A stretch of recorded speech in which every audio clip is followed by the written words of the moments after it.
A continuación, fuentes de financiamiento de una empresa a cargo de los conferencistas José Ronaldo Calvo, Richard Steve Montalbán, Gerson Moisés Martínez. Pueden iniciar. Bueno, la naturaleza de una empresa y su fuente de financiamiento.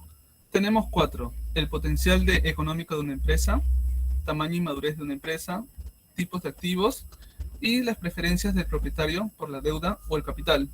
En el potencial económico de una empresa, solo aquellas empresas que ofrecen tasas de rendimiento superiores a las requeridas por los inversionistas crean un valor para el inversionista. En el tamaño y madurez de una empresa, las empresas más grandes y de mayor antigüedad tienen acceso a un crédito bancario que no está al alcance de otras empresas más pequeñas o más recientes. En tipos de activos tenemos 2, los tangibles e intangibles.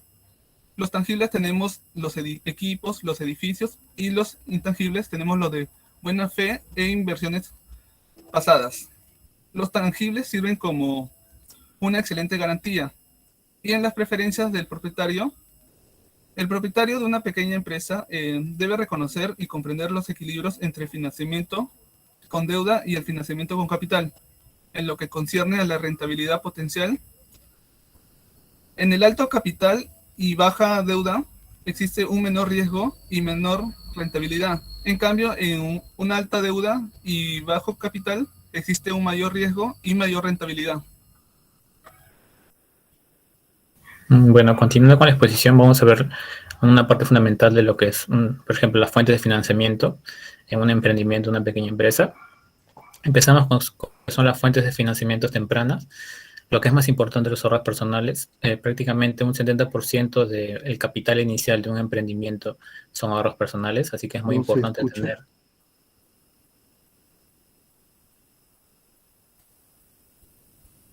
Es importante tener una gran cantidad de ahorro de dinero. Como segundo lugar está lo que es amigos y familiares.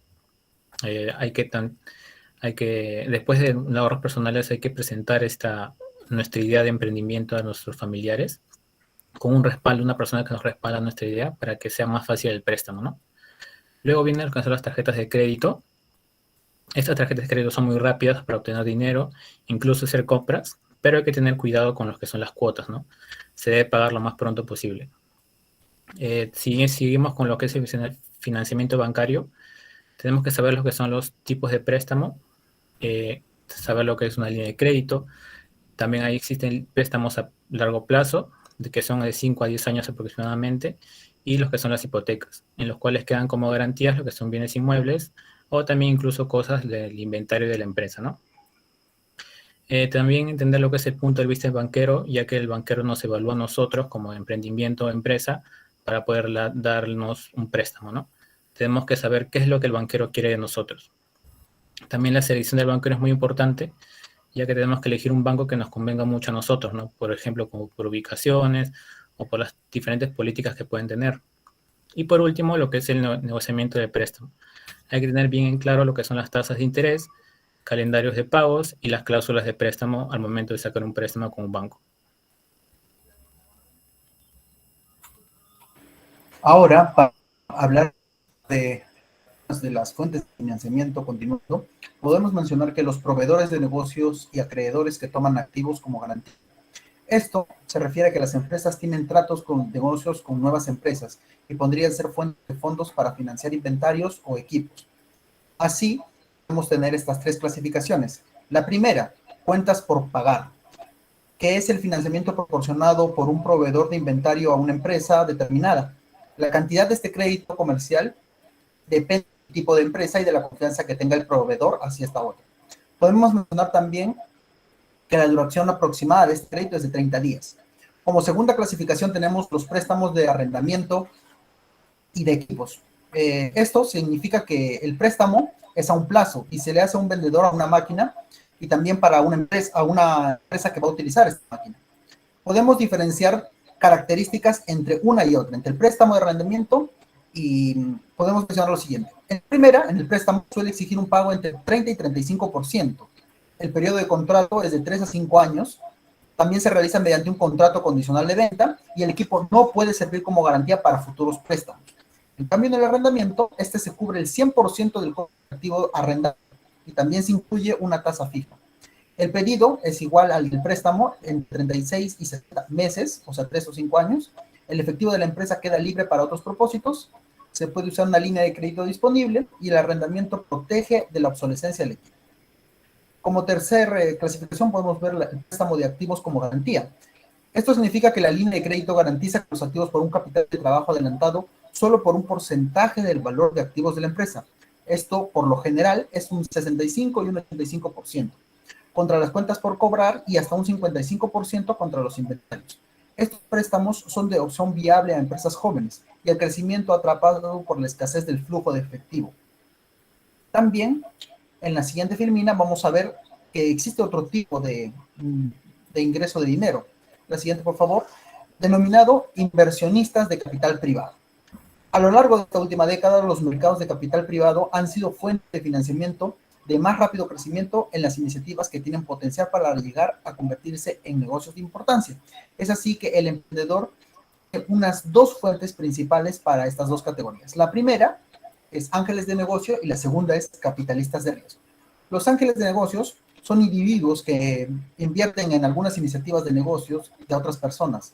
Estos ángeles de negocios suelen hacer inversiones hasta cierto punto pequeñas y por más del 80% invierte en empresas de nueva creación con menos de 20 empleados. Invierten en un área de su localidad.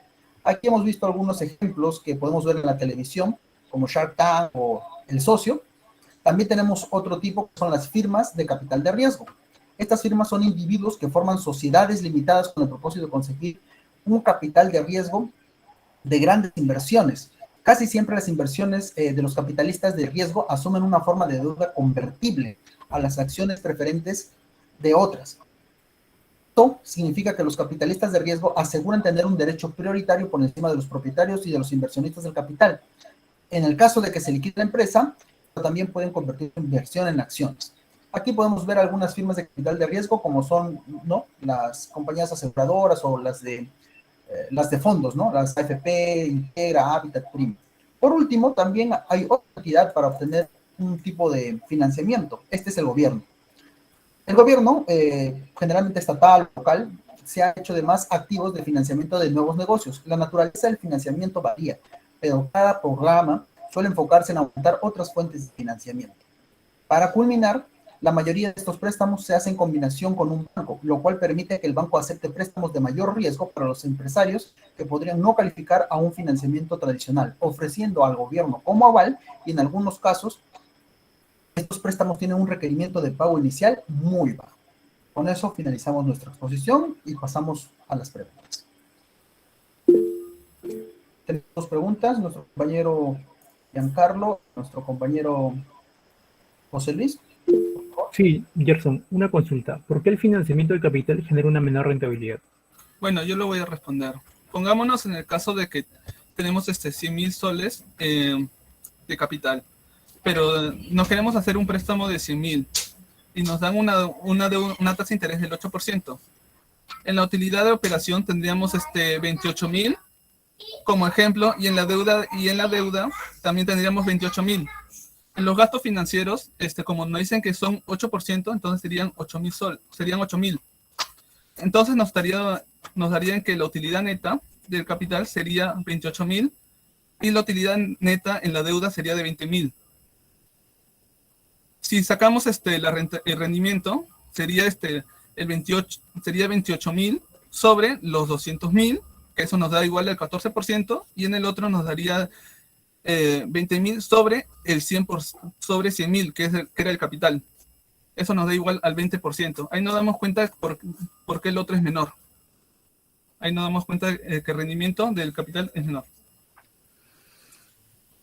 Bien, compañero. Pasando a la segunda pregunta, sería, ¿qué cosa debemos considerar al momento de elegir un banco para un préstamo? Bueno, yo voy a responder esta pregunta. Hay 4 puntos que debemos tener en cuenta para lo que es elegir un buen banco. Primero, que nos ofrezca los que son préstamos a corto plazo y a largo plazo también, aparte de cuentas de cheque. También elegir un banco que tenga experiencia con lo que son pequeñas empresas o emprendimientos, ya que va a haber asesores que nos van a apoyar bastante lo que son los emprendimientos. También la ubicación, que un banco tenga diferentes agentes por el país para que nos ayuden a lo que es el pago o transferencias. Y también incluso que tenga una buena banca digital, ¿no? Y por último, las políticas, que tengan buenas políticas para que nos ayuden a nosotros también como pequeños emprendedores. Muchas gracias.